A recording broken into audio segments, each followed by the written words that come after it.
të dashur, në kanalin Fol Forcë Zemre, sot kam të ftuar një psikologe e cila shumë herë ka qenë pjesë e paneleve të ndryshme mediatike ku ka folur në lidhje me temat më in, do thoya, dhe më të përfolura në Shqipëri dhe më tej. Ne sot do të diskutojmë së bashku për traumat e fëmijërisë, si ndikojnë ato në ecurinë tonë tashmë për të qenurit i rritur dhe major dhe i përgjegjshëm për veprimet e tua, një pjesë shumë e madhe e kësaj përgjegjshmërie vjen pikërisht nga fëmijëria. Unë sot kam ftuar Anorën, është një psikologe e cila punon prej vitesh në këtë fushë kaq të nderuar që unë e dua shumë dhe kam deri sot që të ndaj së bashku këtë bisedë dhe këtë intervistë e cila jam shumë e sigurt që çdo njeri nga ju që do ta shohë këtë intervistë do të jetë një detaj shumë i nevojshëm për të kuptuar edhe ekzistencën e tyre, por për të kuptuar ato pikpyetje të shumta që ne mund të kemi, pse na ndodh kjo dhe pse e tërheqim këtë gjë. Anora, përshëndetje e dashur, faleminderit që e pranove ftesën time, mirë se erdhe. Na trego pak kush jam unë të njoh, po për gjithë personat që do ta shohin këtë video, të prezantohesh. Atëherë, Kristiana, shumë faleminderit. E para për ftesën, e dyta për prezantimin, shumë të detajuar dhe shumë të mirë, po mbi të gjitha për rëndësinë që i jep fushës së shëndetit mendor, se është vërtet shumë i rëndësishëm, jo vetëm që po flitet shumë dhe nuk vjen rëndësia nga kjo në fakt, por më shumë për rëndësinë që ka në të vërtet për në funksionimin tonë, në të ndjerin e emocione, në zgjidhjen e problemeve, është tejet i rëndësishëm dhe madje është parësori. Po ashtu të falenderoj shumë për kohën që e gjete dhe për mundësinë që pse jo të ta kishim edhe këtë komunikim bashk, pak më ndryshe nga herët e tjera. Unë jam Anora Kroj, siç edhe ju më prezantuat, jam psikologe klinike, kam 8 vite që punoj dhe jam diplomuar në fushën e psikologjisë klinike për fëmijët dhe për të rriturit. Më pëlqen shumë puna që bëj, të them të drejtën. Mund të them që është shumë afër edhe atë fjalës, fjala adhuroj është shumë fjalë e madhe, është pasion, por të gjithë ne duhet ta dashurojmë në një farë mënyrë punën që bëjmë, se nëse ndodh kjo, e kemi shumë më të lehtë edhe operojmë me shumë dëshirë dhe motivimi gjithmonë është i lartë. Punoj në Komisionin e Aftësisë Kufizuar, jam antare aty në vlerësimin e personave me aftësi të kufizuar. Kjo është punë, si themi, administrative, është punë pjesë e Ministrisë së Shëndetësisë. Përtej kësaj, unë punoj edhe në klinikën time private, ku ushtroj aktivitetin tim si psikologe dhe kam takime psikoterapie me pacientë që kanë shqetësime të shëndetit mendor, por jo vetëm, por edhe problematika emocionale, zgjidhje, situata të cilat jo gjithmonë mund të targetohen ose mund të jenë në ombrellën e mirëfillt të një diagnoze të shëndetit mendor. Unë e dua shumë këtë pjesë. Është një pjesë, domethënë që e kam dashur që fëmijë, pjesën e psikologjisë dhe mendoj shumë që ka shumë psikolog në botë, por jo të gjitha japin atë empatinë e duhur për të qenë psikolog, sepse pavarësisht emrit të titullit që keni, që është një titull shumë i nderuar edhe që unë e vlerësoj jashtëzakonisht shumë, sot më shumë se kur do thoja shëndeti mendor duhet të jetë parësor. Duhet të jetë parësor sepse është ai, ne tashmë e kemi kuptuar, është ai që na ka lënë ne me trauma, nga mënyra si na kanë rritur, nga mënyra si na kanë edukuar, dhe janë këto trauma të cilat ne duhet t'i ndërpresim, që të mos i kalojmë dhe të mos i pasojmë tek brezat, tek fëmijët tanë dhe tek brezat që na vinë, tek gjenerata tjetër. Ndonjëherë e shikoj dhe e bisedoj në rrethin tim që ka një diferencim shumë të madh mental me mënyrën e botë kuptimit të një 25 vjeçari sot me një 32 vjeçar. Me thënë janë 7 vite diferencë, ndryshojnë shumë, botë kuptimet janë të ndryshme, gjeneratat janë të ndryshme, tani është gjenerata Z që po dominon me mënyrën e tyre të sjellurit dhe me mënyrën e tyre të vepruarit.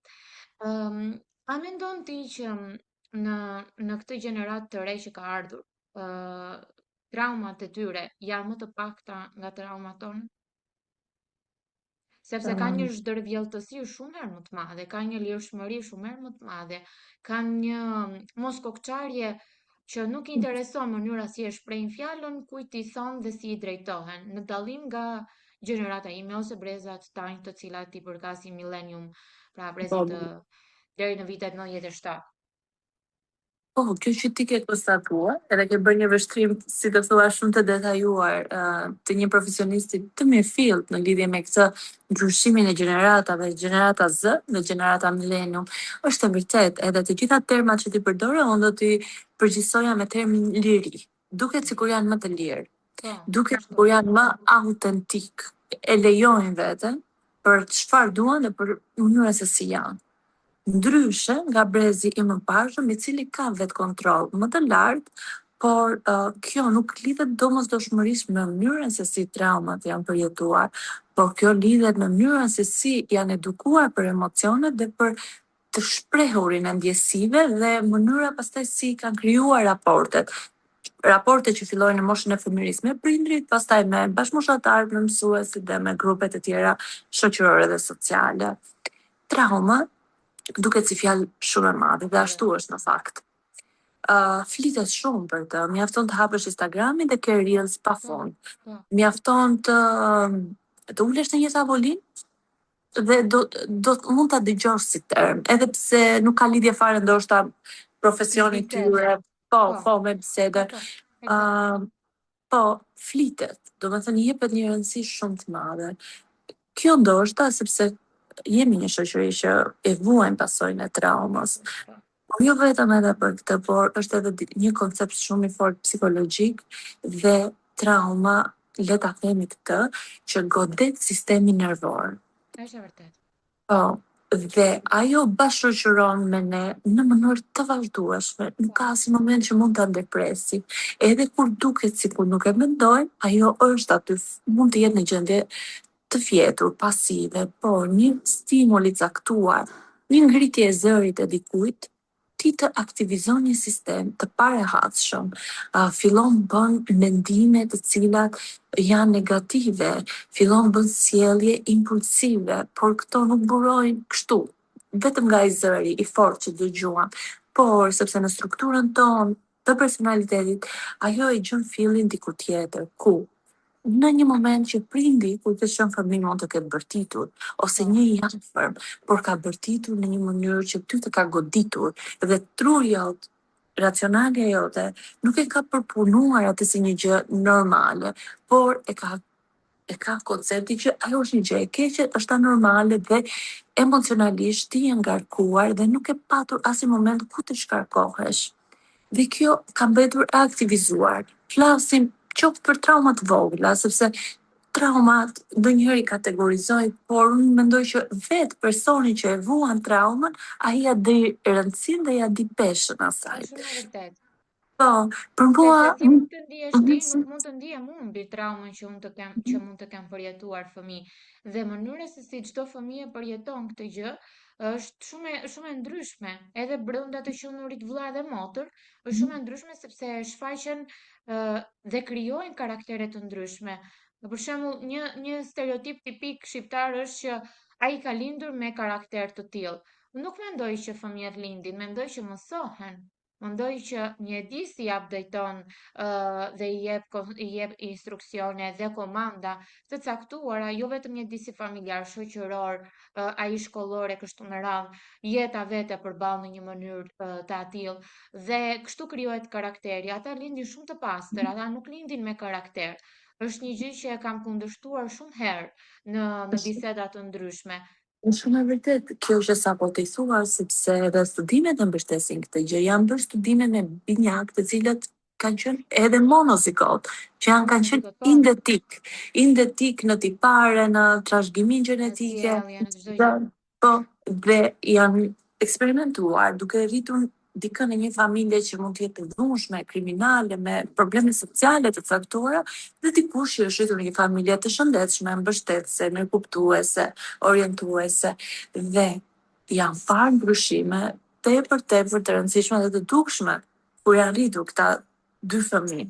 Edhe pse biologjikisht dhe temperamenti, sepse në psikologji ky quhet temperament, Temperament, janë ashtu që. po, janë tipare të cilat neve i transmetojmë duam apo s'duam, ato janë gjenetikisht, vinë bashkë me ne në jetë.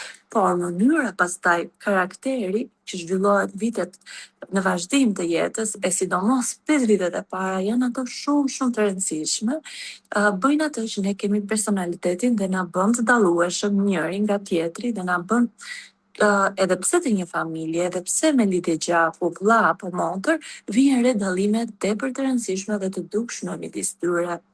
Dhe shumë Uh, fundamentale, sidomos 5 mhm, vitet e para që fëmia të ketë një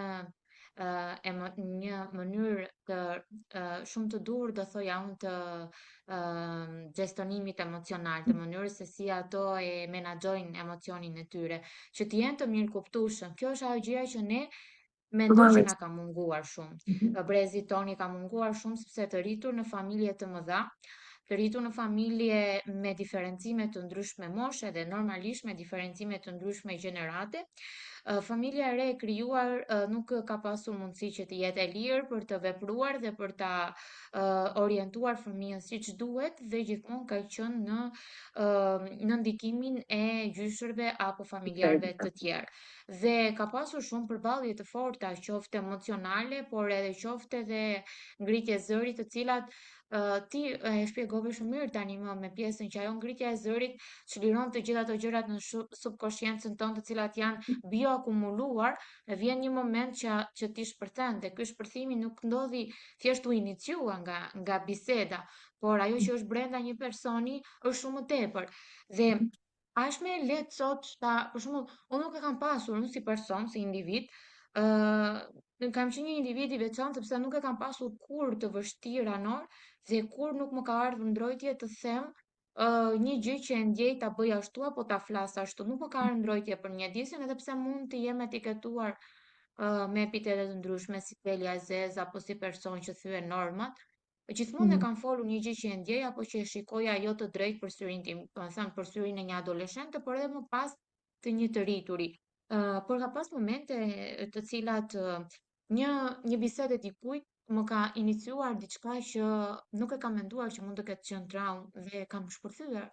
Kam shpërthyer dhe kam arritur të them që jo, ky është momenti që ti duhet të marrësh ndihmën e dur për të menaxhuar emocionet e tua, sepse emocionet e mia ndikojnë te fëmijët e mi dhe ndikojnë te familja ime.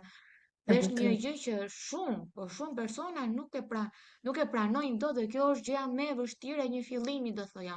Nuk e pranojnë dot që kanë një problem dhe Mhm. gjithmonë e justifikojnë. Ne shqiptarët e justifikojmë shumë problemin, do të thënë është mentaliteti jon, sepse unë tashmë jetoj prej vitesh jashtë në Europë dhe shikoj që një njeri e pranon shumë thjesht problemin e tij. Pse ndodh te ne kështu? Pse jemi kaq të ngurtë emocionalisht ne për të pranuar një problem që kemi? Sepse nuk kemi të orientuar të zgjidhja. Edhe kjo është shumë e rëndësishme, sepse ne nuk e shikojmë zgjidhjen tek vetja, tek Po, komponentët tonë të brendshëm. Ne kemi më të lehtë të bëjmë me faj prindin, situatën, çdo rrethant tjetër, por veten jo.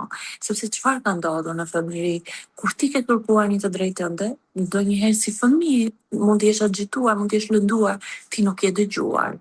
po Madje je absolutisht. ndëshkuar dhe kur ndëshkohesh ti kupton që nuk duhet të reagosh, edhe kupton që problemet e tua nuk duhet të thuhen me zë të lartë, sepse ato nuk janë probleme që duhet të diskutohen nga të rriturit, që duhet të vlerësohen. Ti nuk merresh në konsiderat. E aq më pak kur prindi zgjedh të heshti totalisht. Ka prindër që bëjnë heshtje, ka prindër që nuk i flasin fare fëmijës si një formë dëshkuese e asaj çfarë ka bërë, e asaj çfarë ka thënë. Dhe ti që aty e kupton që zëri jot nuk dëgjohet. Po, Që shumë e vërtetë. ti nuk ke të drejtë të kërkosh diçka, e nuk është mënyra e duhur se si e ke kërkuar dhe prandaj e ndëshkuar, por jo, nuk ka mënyrë më të mirë apo më të keqe. Ajo çfarë duhet i edukojnë fëmijët tanë është ta thonë ashtu siç natyrshëm ju vjen, në mënyrë spontane dhe në mënyrë direkte. Gjatë komunikimit pastaj vendosim si mund të jetë më mirë, si mund të ofendojmë më pak apo lëvdojmë, por jo kështu direkt, duke ndëshkuar, sepse bëhemi pikërisht të rritur, të cilët fajin, problemin, nuk e gjejmë kur tek vetja ne, po e gjejmë te tjetri, sepse ai tjetri na ka lënduar ndoshta diku aty në fëmijëri, pa të drejtë, sepse është e rëndësishme pa të drejtë. Është Gjithmonë shumë grem gishtin për të fajsuar. Mhm. Gjithmonë. Sepse kështu e kanë bërë dhe të rriturin ndaj nesh, edhe kjo pastaj të kthehet në një model, të kthehet në normalitet, edhe pse kur punon pastaj në psikoterapi, zbulon vërtet problemet, ndoshta edhe traumat, se të gjithë njerëzit kanë momente të cilët nuk i kanë kapërcyer dot emocionalisht sidomos. Atëherë ti e rivlerëson dhe një situatën në të cilën je dhe shikon pastaj ndryshe, shikon përtej. Por që të hapet ajo dritare dhe ne të shikojmë përtej, duhet të punojmë me veten tonë. Me veten, Edhe shumë e rëndësishme. po duhet ta konsiderojmë që ndryshimi fillon nga ne. Ashtu siç në vendet e tjera ku ti ndoshta jeton, punon, e shikon se sa kulturë ndryshe kanë ata, sepse nuk ka lindur kështu në mënyrë të No, natyrshme. jo, Por absolutisht nuk është kështu. responuar ndër breza. Gjyshi di të dëgjoj dhe të mbajë vendin e tij në familje.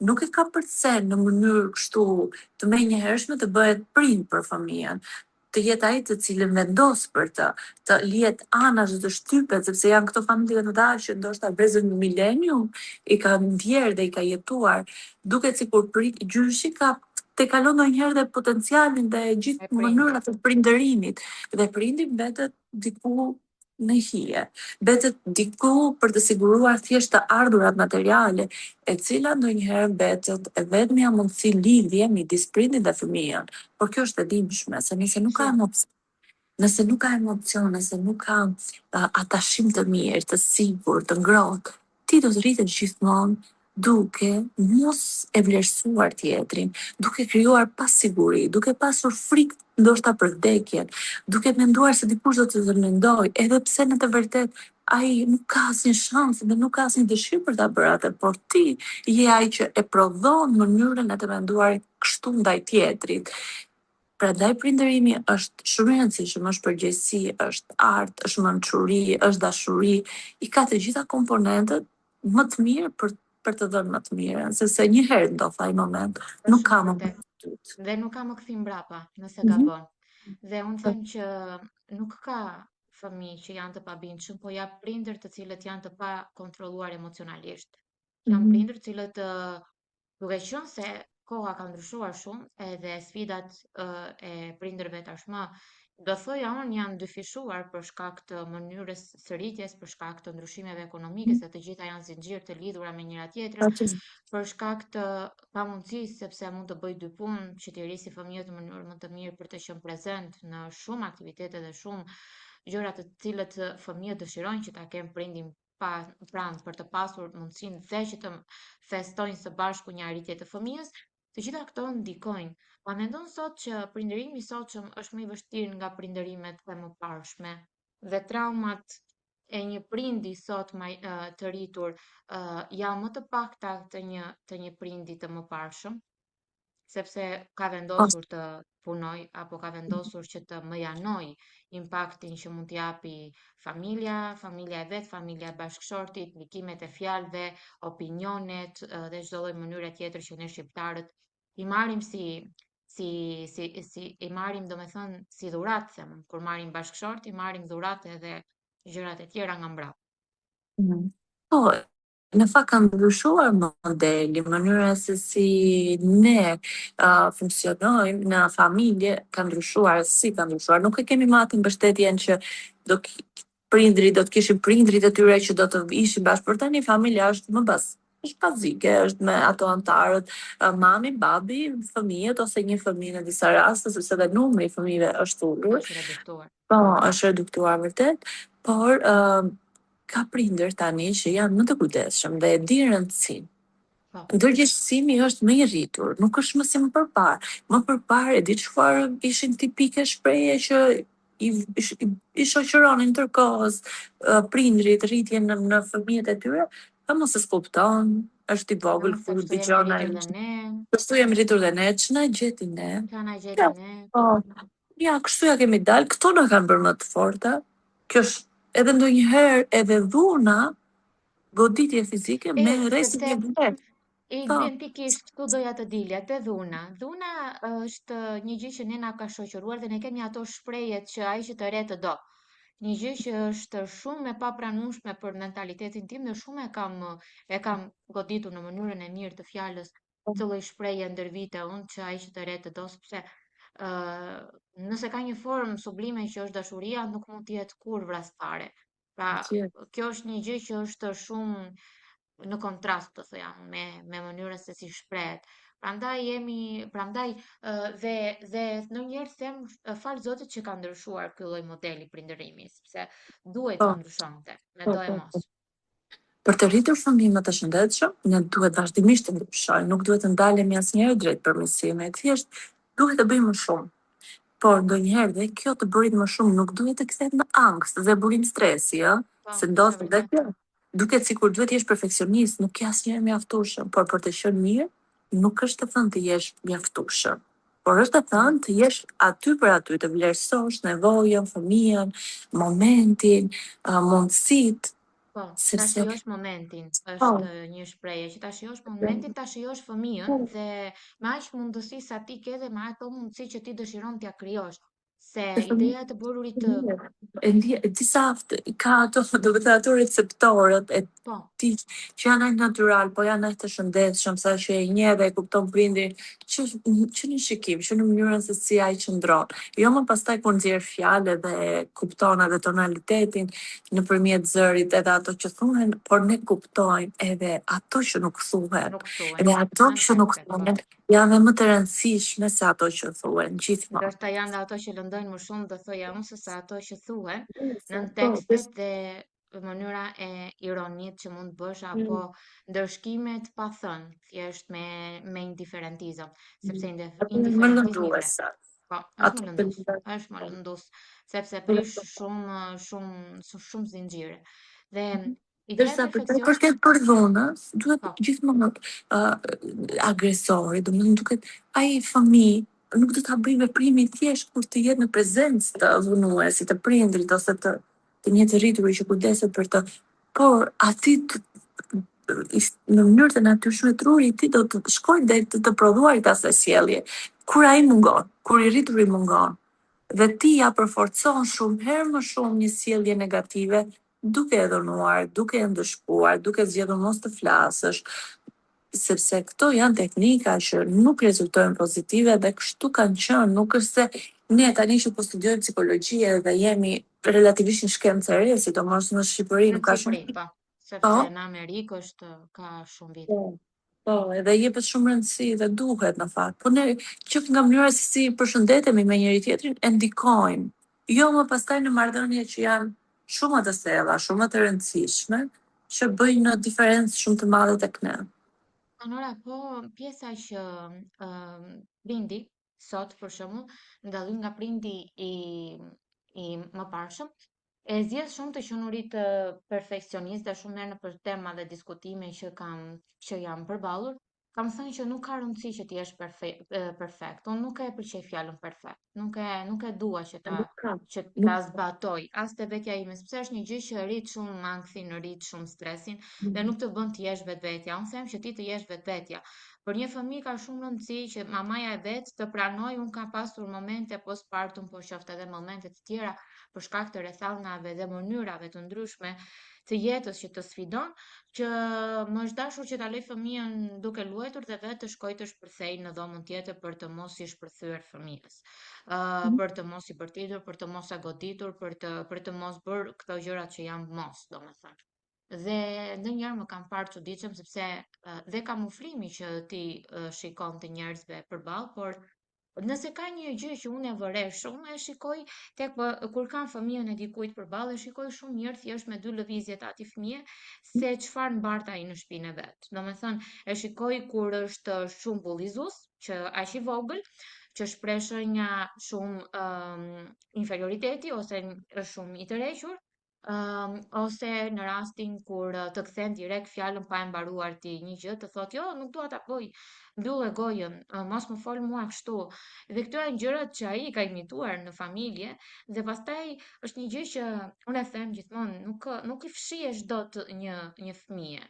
Ti mund t'i fshihesh kujto, por sjelljes së një fëmie nuk i fshihesh dot sepse është shëmbulltyra që ja ke paraqitur ti, sidomos një fëmijë deri 5 vjeç. E vërtetë është kjo? Shumë e vërtet. Është më shumë se e vërtet. Sepse fëmijës vërtet nuk i fshihemi dot. Po mbi të gjitha nuk i fshihemi fëmijës son të brendshëm.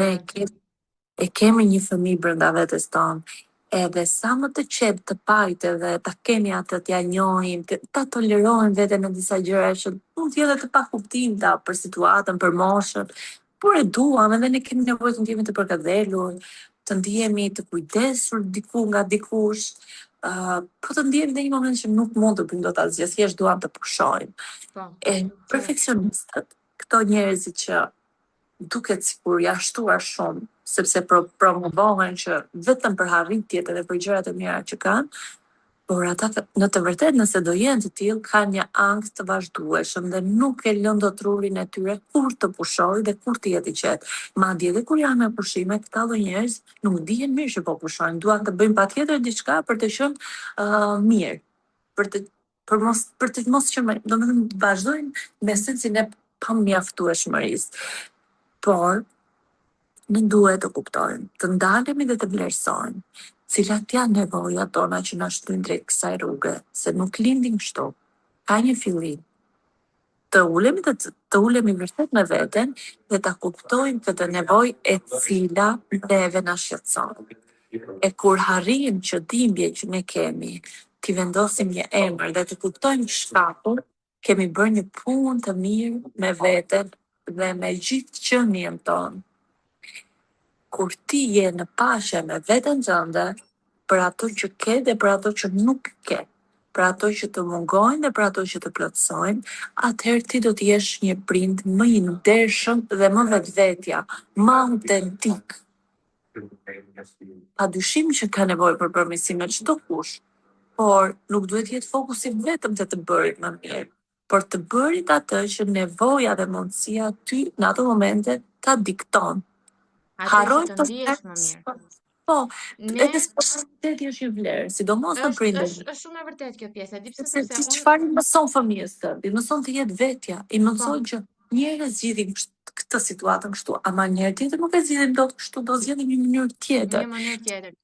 Po, Ajo, eksakt. ajo kapje pridore, duket sikur ne e bëjmë thjesht fizikisht. Duket sikur ka nevojë fëmia për ta mbështetur, për ta mbrojtur ndonjëherë nga njerëzit, kur ecim me shpejtësi, ndonjëherë kur kalojmë rrugën kur janë pak më të rritur, por ajo është më e thellë se sa kaq. Është shumë e Se vërtetë. e ka Transmeton ai shumë emocion.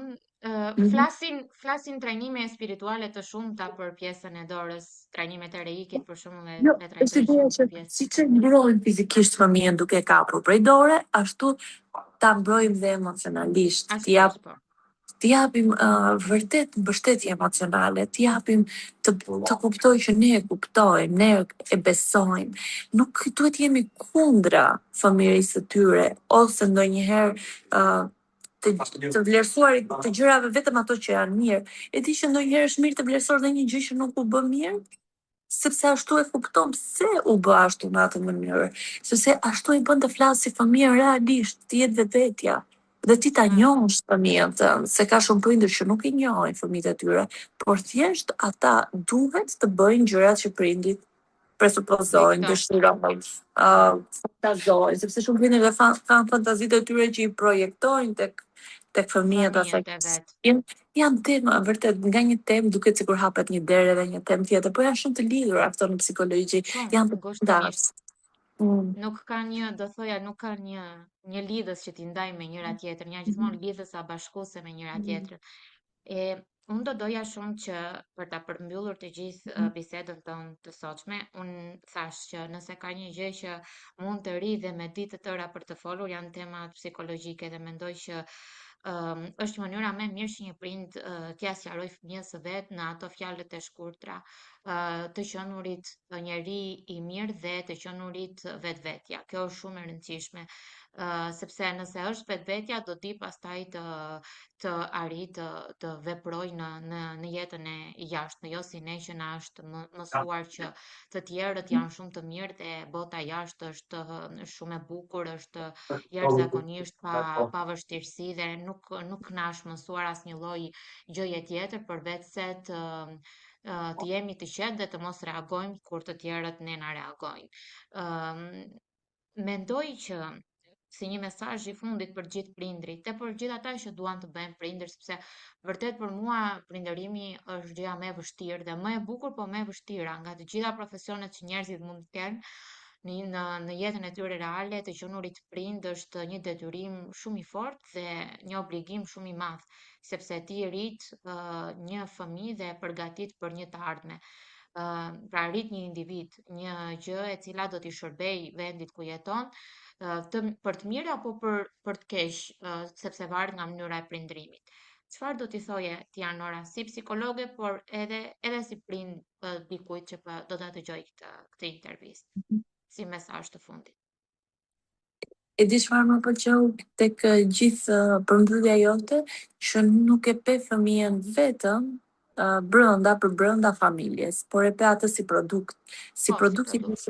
si një produkt i një shoqërie, që si një produkt i një kombësie, se ne duhet i rrisim edhe fëmijët, ata nuk janë vetëm tonët, ata e para janë vetes të tyre, të familjes, të prindërve, por ata do të jenë koleg diku, do të jenë Po, patriot, do të duan të mbrojnë vendin e tyre, sepse kështu rritin vlerën e vetes.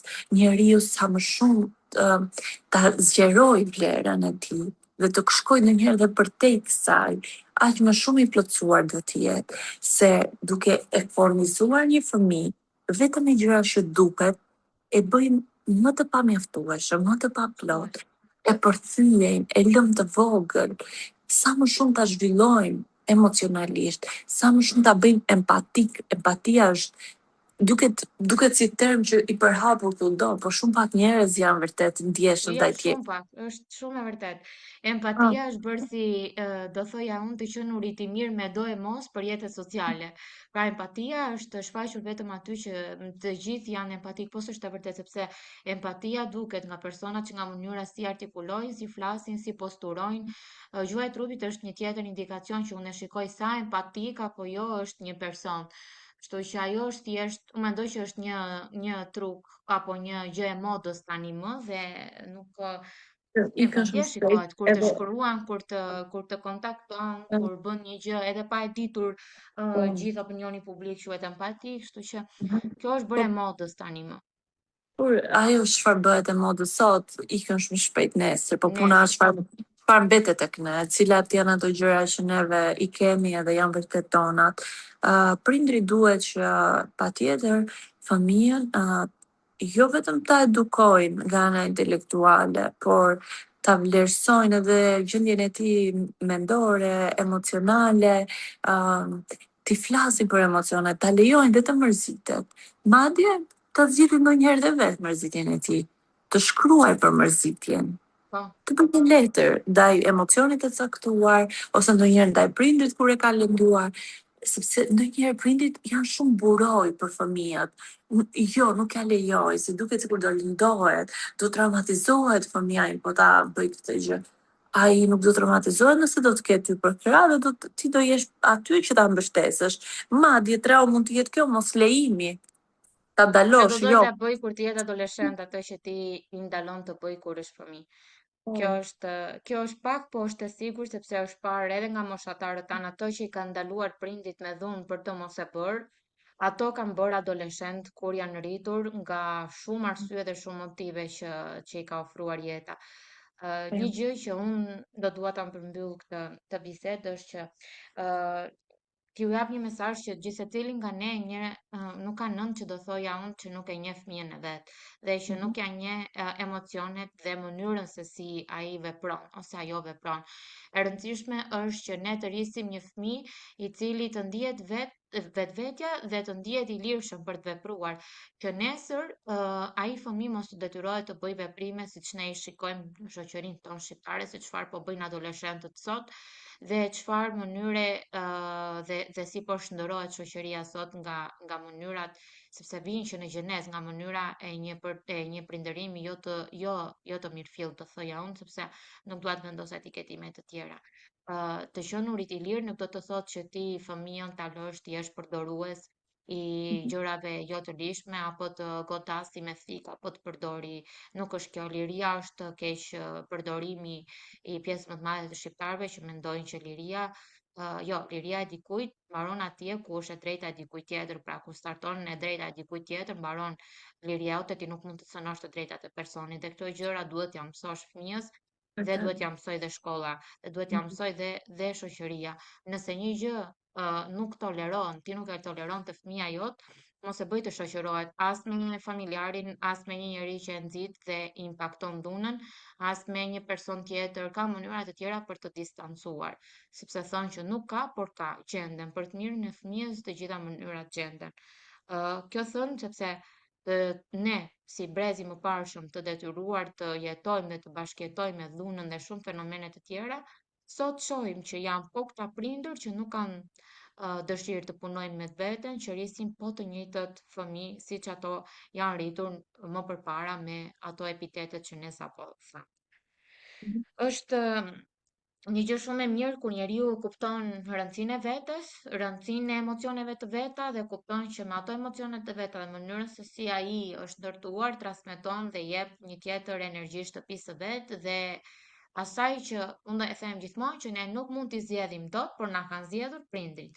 Dhe fëmijët tanë nuk i zgjedhin dot, por ne kemi zgjedhur t'i bëjmë fëmijët tanë, janë që për aq kohë sa ne jemi prindër, kemi këto obligime, por nuk duhet që të ndryshohet dhe të keq kuptohet fjala e obligimeve me fjalën që edhe ata duhet të kenë disa norma e disa sjellje, cilat nuk mund t'i cënojnë të tjerët, sepse shumë herë është parë që edhe liria e tepërt e dhënë kthehet në formë agresive, kthehet në formë dhune, kthehet në forma nga më të ndryshme egoizëm i theksuar, narcisizëm i theksuar, që lëndojnë shumë personat. Anora, unë të falenderoj shumë për pjesëmarrjen, ishte një bisedë që eci shumë shpejt dhe unë nuk e pash që për 1 minutë live jon do të mbyllet. Faleminderit për këtë bisedë kaq të bukur që ne zhvilluam së bashku dhe kaq spontane dhe për të gjitha këshillat e tua. Unë të uroj shumë suksese. Faleminderit e dashur. Faleminderit shumë, ndjeva shumë mirë me ty. Madje unë ndjeva sikur përballë meje ishte një psikologe tjetër edhe po bënim një bashkëbizedim shumë natyral edhe shumë produktiv mbi të gjitha për kushdo që do ketë mundësinë ta dëgjojë dhe ta ndjeki. E vlerësoj vërtet gjithë. Unë mendoj që kjo që ti bën është përtej informimit, ky është edukim. Edhe me këtë do ta përmbyll. Faleminderit shumë e dashur. Të uroj shumë suksese. Shumë faleminderit. Faleminderit. Mirupafshim. Shumë suksese. Faleminderit.